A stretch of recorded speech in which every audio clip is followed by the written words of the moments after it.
Mistake number 5, the big one. Hope you stick around to hear this one. This is a really big one. This one can really hurt a brand. Running a business. No, she didn't turn off the video right before Nichole was about to give us the good stuff. Yes, I did, because you're going to want to watch this whole video from start to finish if you're an apparel brand owner and you want to be successful. So hi, I'm Crystal Lewis. You might know me as the fashion design and factory sourcing half of the Fashion Brand Founders Masterclass team. But today's video is my partner Nichole Sims, the boutique expert, the retail strategist extraordinaire. So recently, I asked Nichole, with all of your experience with retail strategy, what are the 5 most common mistakes you see with new apparel brand owners? Here's what she had to say. If you started a fashion brand or you're thinking about starting one, I want to save you months or even years of frustration. Because after working with hundreds of brands and spending 30 years in retail, visual merchandising, marketing, sales strategy, I've noticed something. The brands that struggle usually are failing because they have bad products. They're making strategic mistakes. Mistakes that keep customers from buying from them. Mistakes that make them blend into a crowded market. And mistakes that quietly drain profits even before the business ever has a chance to grow. Hello, I'm Nichole Sims, and I am a retail growth strategist, and I'm going to share with you today my 5 biggest mistakes I've seen fashion founders make over and over and over again. And more importantly, what you should be doing instead. Now stay tuned to number 5, because that's the one I see cost founders the most money, even when they have fantastic products. Let's jump in. Okay, mistake number 1, trying to sell to everyone. This is probably one of the biggest mistakes that a lot of fashion founders make. I hear a lot of my people and a lot of my past clients I've worked with say, my clothes are for women. My brand is for everyone. No matter who walks in my boutique, they'll find something. That sounds good, but in business, in the retail industry, it can get expensive. When you try to attract everyone, you connect with no one. Successful brands know exactly who they're talking to. They understand the customer's lifestyle, their income, their shopping habits, values, and problems. And what makes them pull out their credit card to come back again and again. Your marketing becomes easier. Your social media becomes clearer. Your products become more intentional. And your customers begin saying, hey, this brand gets me. If your customer isn't crystal clear, everything else becomes harder. All right, mistake number 2, kind of going in the same direction. Blending in instead of standing out. The fashion industry is very crowded. Every day a new brand launches. Customers have endless choices, which could be a good thing. But here's the question. Why should they choose you and your brand? Many founders unknowingly create brands that look just like everyone else. The same colors, the same messaging, the same photography, sometimes the same products, the same Instagram looking posts. If someone removed your logo, would people still know it was your brand? Your brand isn't just your product, it's your story, your personality, your customer experience, your point of view, your visual merchandising directions, your voice, and your promise you make to your customers from your brand. Differentiation is what makes shoppers loyal to you. If you blend in, you're forcing people to shop based on just price, and nobody wins. If you're still one of the brands that thinks you haven't really found your niche in a way to stand out, refer to my previous video that I made about how to stand out and find a niche and why it's so important. It will really deep dive in these first 2 mistakes so you can really get some practical information so you don't make these 2 mistakes. Number 3, focusing on pretty instead of profitable. Now, I'm a visual merchandising expert, so I love pretty. I love things to look amazing, full, colorful, so great stories, online and in store. But there's also a problem with getting too caught up in the aesthetics. I love beautiful branding. I love gorgeous stores. I love amazing websites. But here's that catch. The truth is, pretty doesn't always sell. It helps you sell. It helps tell the story, but it isn't all there is to it. I've walked into beautiful boutiques and no one was buying. I reviewed websites and they looked really good at first, but customers couldn't find products. They didn't know where to click. They didn't know how to find what they're looking for. They left confused. Visual merchandising in store and online isn't decoration only.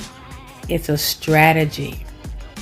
Every display, every homepage, every product collection, every image, and every category should guide customers towards making a purchase decision.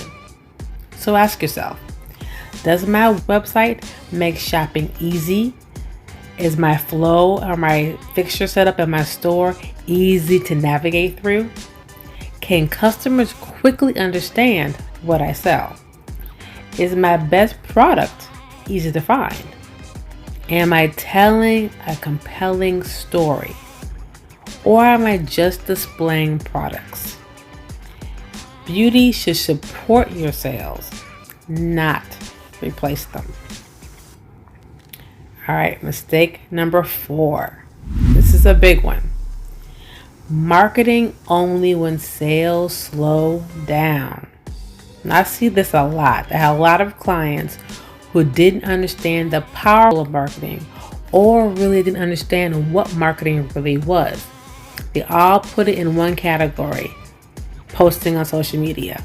That's all the marketing they knew. Okay? So one of the biggest habits that I see is that founders disappear. Maybe they show up on social media, Instagram, but that's it. And they're not consistent. They might post for a week, then stop. They email once every few months, if at all. They wait until sales are slow. They start getting desperate and then they panic. Then they start to market. Then they start to post more. Then they might put an email out. Marketing isn't something you do when business is bad. Marketing keeps your business going well. Consistency builds trust. Trust builds relationships. Relationships build sales. Your audience should hear from you regularly. You need to teach them about you, your product, and your story. You need to inspire them, make them part of your tribe so they connect and want to buy more. You want to show them behind the scenes to really get that intimate family-like feel. You want to share styling ideas.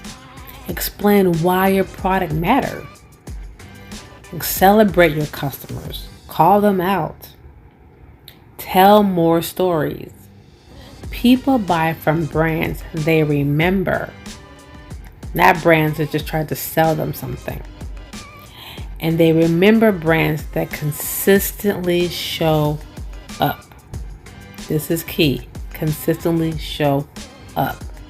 So if you don't have an email list and you're not using it regularly, if you're only showing on Instagram and that's it, and you're not doing any other kind of marketing, rethink this today so you understand and quickly rectify this mistake. All right. Mistake number 5, the big one. I hope you stick around to hear this one. This is a really big one. This one can really hurt a brand. Running a business without a plan. This is really key. Many fashion founders spend all their time creating and buying products, but almost no time actually planning the business they have. And the number one mistake is not understanding that you're running a retail business, not just a fashion brand. So you need to know, what are your quarterly goals? What are your monthly goals? What are your weekly goals? All right. Do you have a marketing calendar? Going back to mistake number 4, do you have a marketing calendar? Has your month planned out? Is your quarter planned out? Is your year planned out? Do you have a product launch strategy? Or are you just going to launch whenever it feels right for you? Are you on a promotional plan? Or do you just run sales when it gets tight and you think no one's buying from you? What's your customer retention strategy? Or how do you keep them coming back again and again and again? Fashion brands grow on repeat customers just as much as new customers. What are your sales goals? So do you just want to make sure you make money? You want to make sure, you just sell out a particular line? Or do you actually have a budget and a plan and sales goals that you're actually striving forward towards? Hope is not a business strategy. I hope people buy from me. I hope they like this. I hope they see me. I hope they like me on Instagram. All right. Successful brands don't just work harder. They work smarter. Every single month should have a purpose or reason at the end of the month so you can check and see if you accomplished your goal. Every launch should have a plan, not just, I just finished it, everything's together, boom. Have a plan for that launch. Every marketing campaign should support a business goal. You're not just posting online to post. You're posting online to drive business to your retail store or your website, or to showcase a new product line that you're launching, or to get hype and connection to have future audience to actually showcase your product to. There's more to it than that. Planning creates momentum. Momentum creates consistency. And that consistency, that's what's going to grow your brand for you. All right. So let's recap. Number 1, trying to sell to everyone. Number 2, which goes along with number 1, blending in instead of standing out. Again, if you want more detail on how you can really create a perfect niche, you want to go back to our previous video that I recorded a couple weeks ago. Number 3, focusing on pretty instead of profitable. Number 4, marketing only when sales are down. Have a marketing plan, have a marketing strategy, and be consistent. Understand that you're running a retail business, not just creating a fashion line. So if you're making 1 or even all 5 of these mistakes, don't be discouraged. The good news is every single one of them can be fixed. And once you fix them, everything starts to work together. Your marketing becomes stronger. Your brand becomes more memorable. Your customer experiences improve. And your sales have a much better chance of growing. All right. That's exactly why my partner Crystal Lewis and I created the Fashion Brand Founder Readiness Masterclass series. On September 18th, we're going to help you build a stronger foundation for your fashion business. We're going to dive really deep with all of these situations, plus way more. I'll be teaching the retail, marketing, customer experience, and of course, visual merchandising, branding, and sales strategy to help you stand out and become more profitable in your business.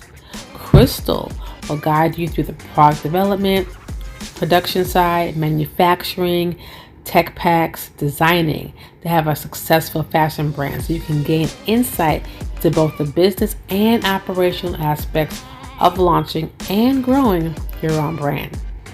Whether you're just starting, you're preparing to launch soon, or you already have launched but you want to grow behind where you are today because you become stagnant.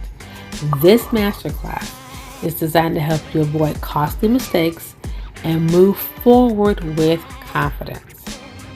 Registration opens soon, so be watching for it quickly.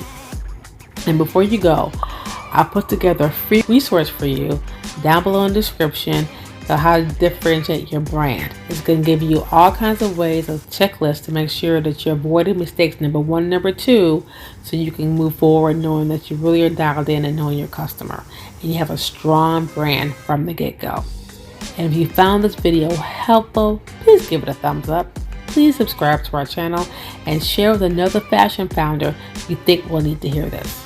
All right, thank you so much and see you next time. Bye.